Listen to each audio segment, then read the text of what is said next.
So we are here with Aaron Farrell, a veteran ExCo teacher. Farrell. We are here with Aaron Farrell, a veteran ExCo teacher. Please introduce yourself. Hi, I'm Aaron Farrell. I use he, him pronouns. This is my third year here at SF State. I'm majoring in speech language hearing science with a minor in special education. And this is my second year teaching Autism Acceptance and Appreciation, or second semester, which last semester I had called it Autistic Perspectives on Disability Issues. Right, I remember that. All right, how many students do you have this semester? I currently have 5 students in my class. Yeah, great. All right, well, thinking back 2 semesters ago when you first proposed this class, what was your original motivation to teach?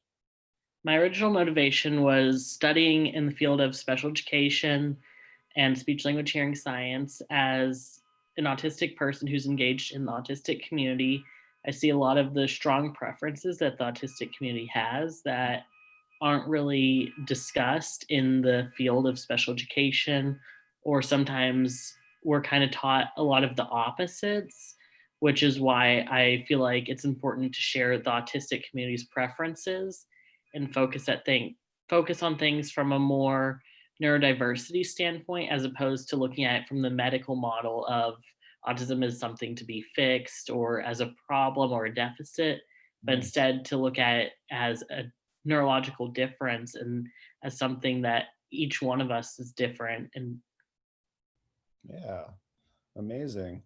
How would you describe yourself as a learner? And how does that kind of inform your teaching styles?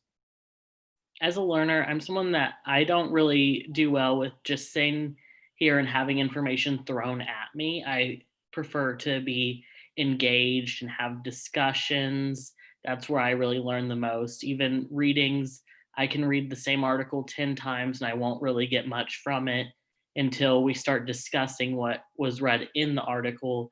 Then suddenly everything I read comes to light and I start learning a lot more. So that's where I really like to, each week I'll have short readings written by autistic people most of the time that will read, but those aren't the main point. It's just to get you a general idea before we have a discussion on it. That helps everyone to take what they learn from the reading, as some people do learn more from the readings.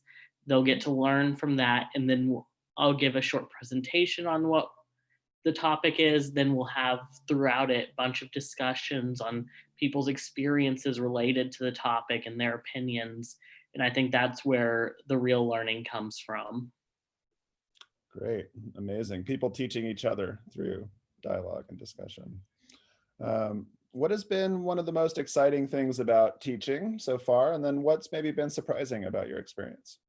I think the most exciting part is that I've had a lot of people coming to me now for getting to come as a guest lecturer around the topic, that I have now presentations prepared for when I guest lecture for people that I totally wasn't expecting, and it has been really cool. It's been really surprising to go, and now I have guest lectured for grad students, and someone that I guest lectured next to reached out to me to offer to pay for me to give a presentation for some of the people they're teaching, which I actually never emailed them back, and I need to do that.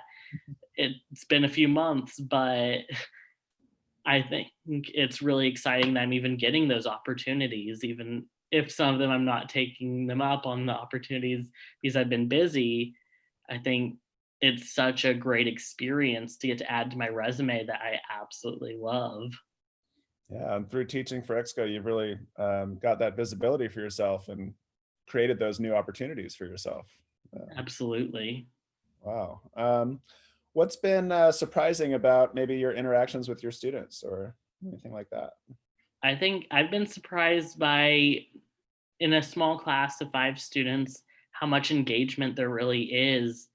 Of We really do have these really good in-depth conversations and discussions, and they'll sometimes bring up things that I never thought of relating to the topic that really adds so much insight to what we're discussing, that I absolutely love that we get to have those conversations. Mhm.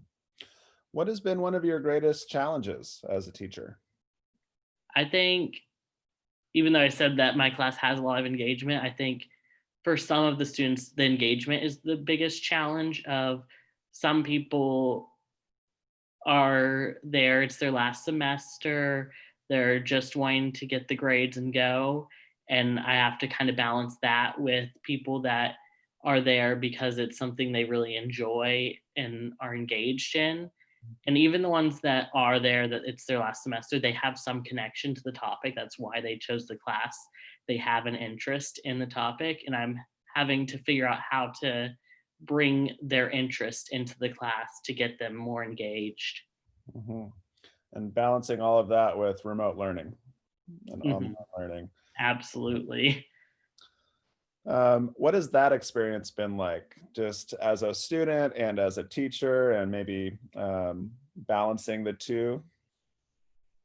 It's been pretty interesting. I was lucky that I at least last semester no one signed up for my class, so I was able to have that time to more in-depth develop my class. Mhm. And so that really helped me this semester that I had a clear plan. But then it comes out that my plan wasn't as clear as I originally thought because as I'm in the process of teaching it, I'm learning so many different things that I'm changing as I go. And so I have been a bit of procrastinating when it comes to planning my lessons sometimes. I have a lesson in 4 hours that I haven't started planning yet, but I am really, it's still very interesting that I'm getting this opportunity and I'm learning so much from it that when I teach again next semester, I've learned so many different things that I'll be doing differently. And I can't wait for when things go back in person because I already have ideas for things that'll change when it's in person as well. Mhm. Can you give us an example of one of those things that you'll do differently next semester when you teach?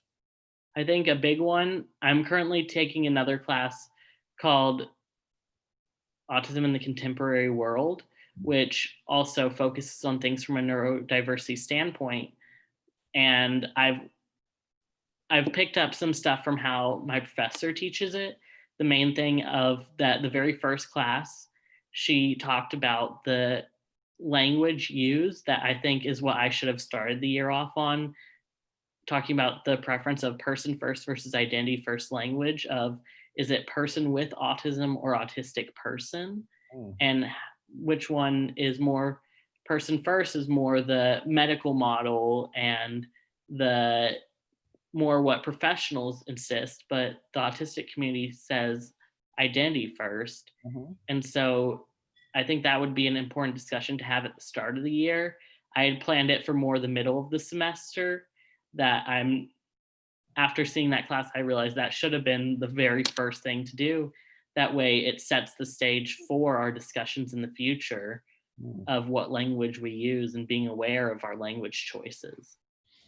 Yeah, that's fascinating. It sounds like you're a part of a real kind of new field in a lot of ways that you're discovering at SF State with the faculty here as well. Yeah, great. Um, how would you describe the SF State community in general in your 3 years here so far, and why is that important to you? I think a big part of the SF state community is diversity and making change. We have so much history with change, especially in the experimental college, that I think is such a huge part of our college as a community across the campus. And there's always people pushing for different change, and you're hearing about so many things that you didn't know about that our college that we were involved in different aspects. And I think that's what's most important to me. Hmm, amazing. And that's a great segue to kind of the last question. How do you see your course making change at SF State or even in the greater society? I think the important thing in my course is that as I'm teaching it, I'm teaching people what the autistic community prefers so that they can then in the future be more engaged with the autistic community from autistic perspectives. Mm. And that I'm hoping that that can change the way special education is taught in the future I've, through teaching this, realized that I think I want to go on and teach it at the college level in the future. And so I am hoping that I can, semester after semester, teach this class and get more and more people aware of what is the autistic community's perspective, and get people to look at things from more of a neurodiversity standpoint. And it can really shift the way the world views autism, and shift the what people think are the only options for autistic people. Mm, amazing. So ExCo, it sounds like, is just the start of maybe a lifelong journey to teach and develop this field. Absolutely. I think I've reflected on it for a while and decided I'm going to do what I know a lot of professors will teach part, or will be professors part-time and teach maybe one class or two classes, and then will also have their full-time job in their field. And that's what I'm wanting to do, is be a full-time special education teacher and also teach a class on autistic acceptance for future special education teachers, to be able to create this change so that generation after generation, special education can just keep getting better and better and more accepting. Amazing. Well, I look forward to following your path and seeing where you get your PhD and all the great changes that you will make. That sounds so great. Thank you so much for your time, Aaron, and for being such a great part of ExCo and the community here. And yeah, all of that. Really appreciate you. Thank you. Any last words for future teachers or anyone interested in teaching for ExCo? Go for it. It is absolutely amazing opportunity. You get to learn so much more about things you are interested in, and you have more of an excuse to engage in those activities and interests. Where I have started just building up a disability library because of it. I have been buying book after book. I have, my Christmas wish list is just disability related books, and I am absolutely loving it. And if anyone ever needs any disability book recommendations, come to me because I have quite a list. Amazing. You're a true scholar. All right. Thank you very much for your time, Aaron.